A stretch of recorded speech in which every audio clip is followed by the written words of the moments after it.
I seriously think that Apple just got tired of being the underdog in the computer business. Because seriously, if you thought that the first M1 Macs were impressive, it looks like Apple wants to obliterate the competition with the upcoming Pros.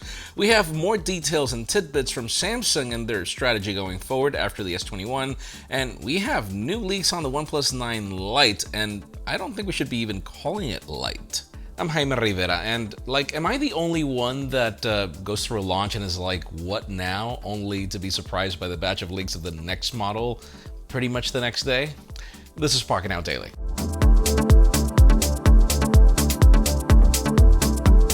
Alright, can I just say that no company is doing deals better than Samsung right now? I mean, yesterday we had the company's Galaxy Unpacked, and their pre-order deals are just too good to pass out. Just to recap, the Galaxy S21, S21 Plus, S21 Ultra, and all the other products announced are already available for pre-orders, giving you some nice perks if you do.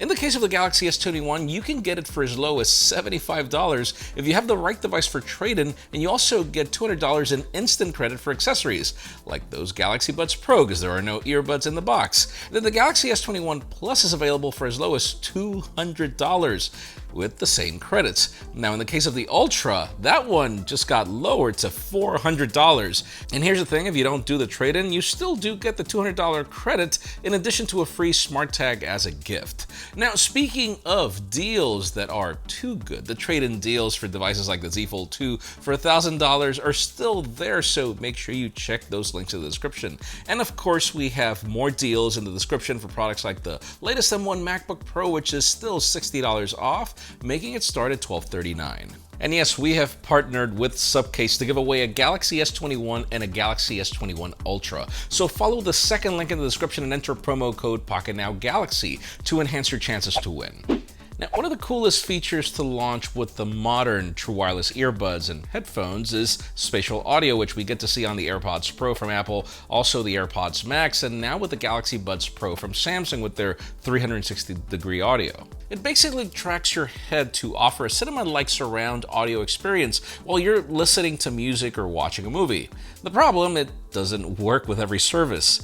Well, according to a French website citing the Netflix development team, Netflix has been working on adding spatial audio to the platform since December of 2020. According to them, if everything goes as planned, Netflix library will enable spatial audio support on AirPods Pro and AirPods Max by spring this year. Now, we know that Netflix already does offer Dolby Atmos, but only with a few select titles, so we wonder how many titles will support this feature. Also, we're wondering if they plan to make this available for other earbuds supporting this type of technology, like the Galaxy Buds Pro that we got yesterday, for example. We'll keep you posted once Netflix actually pushes the feature.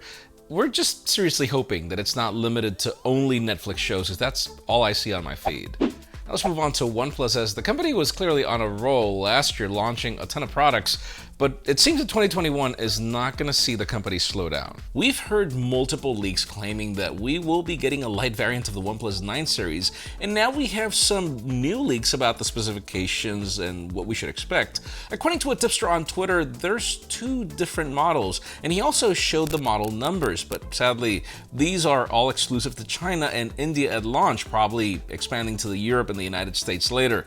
Probably as the Nord, we don't know. In the tweet, he also claims that this phone will be powered by the Qualcomm Snapdragon 865, which is kind of impressive considering that this is considered a Lite variant. Other leaks claim that we should expect this phone to have an AMOLED display running at 120Hz, Android 11, and support for 30-watt fast charging out of the box. As for the rest of the OnePlus 9 series, we're reportedly getting an earlier launch than usual, and the company is focused on bringing better camera systems, with many rumors pointing to some 48-megapixel sensors tuned by Leica. Like, seriously. Now, it's early, true, but rumors are only going to intensify very soon. And yes, yesterday with Samsung's Galaxy Unpacked, we had a ton of products announced. Yesterday's Pocketnow Daily was very lengthy, but there are always a few tidbits that emerge after the event over what the company is doing in the future, and we've got a few. Let's start with the elephant in the room, the charger.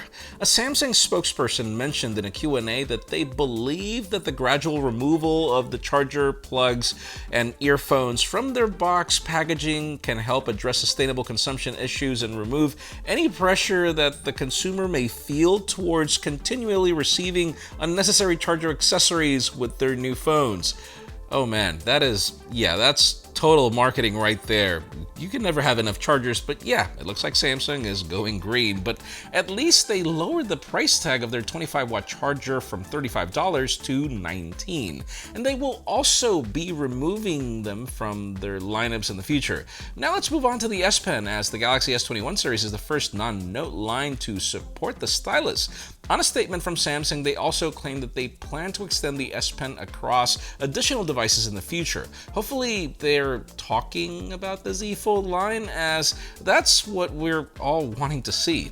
So yeah, it looks like we have to get used to the S Pen on other phones and no chargers in our boxes. Also, keep in mind that S Pen and the special case, or the two cases that are optional, are not available when you buy the product. So it's actually not a bad idea to take advantage of those pre-order deals that we're linking to in the description, because you pretty much get enough credit to buy them. Now let's move on to Apple and Ming-Chi Kuo, as his latest report reveals a ton of things to expect from the company. For now, let's focus on iPhone, as Kuo claims that Cupertino is highly likely to include a new vapor chamber technology into upcoming iPhones.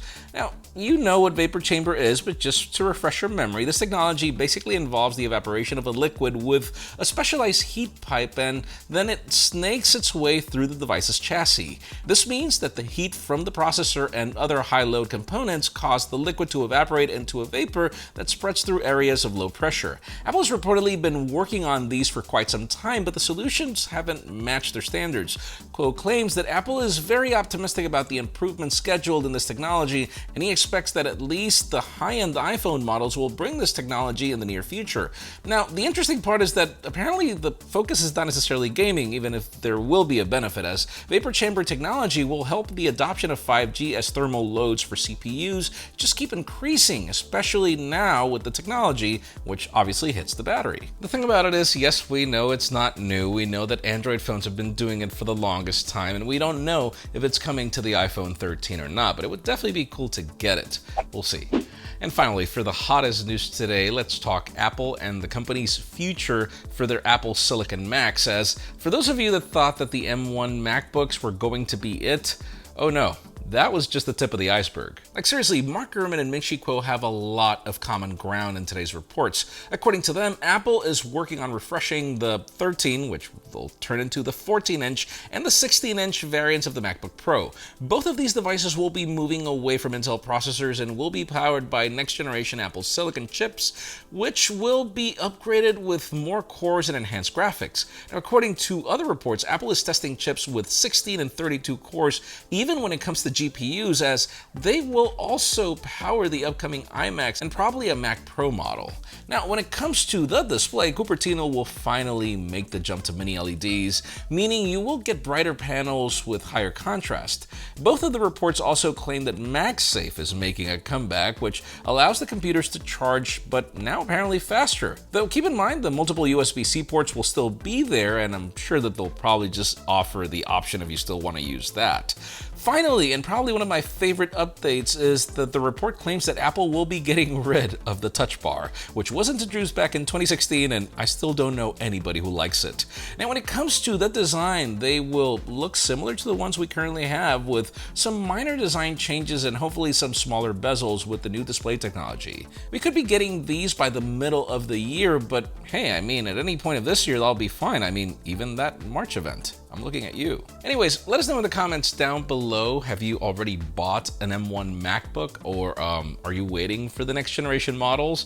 Obviously, in my case, I have to review them. I have a lot to say after pretty much more than a month of using them. Expect that video coming soon, but I'll tell you this much. If I'm not disappointed on the first generation, I can't even imagine what Apple's going to pull out with the next one. So we'll see, but leave us a comment down below. We'd love to know your opinion.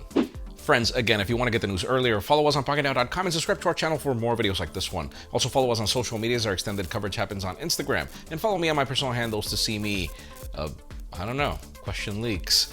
Please give this video a thumbs up if you like what you saw. I'm Jaime Rivera, thanks so much for watching. We'll see you over the weekend with all the coverage from the new Galaxy products.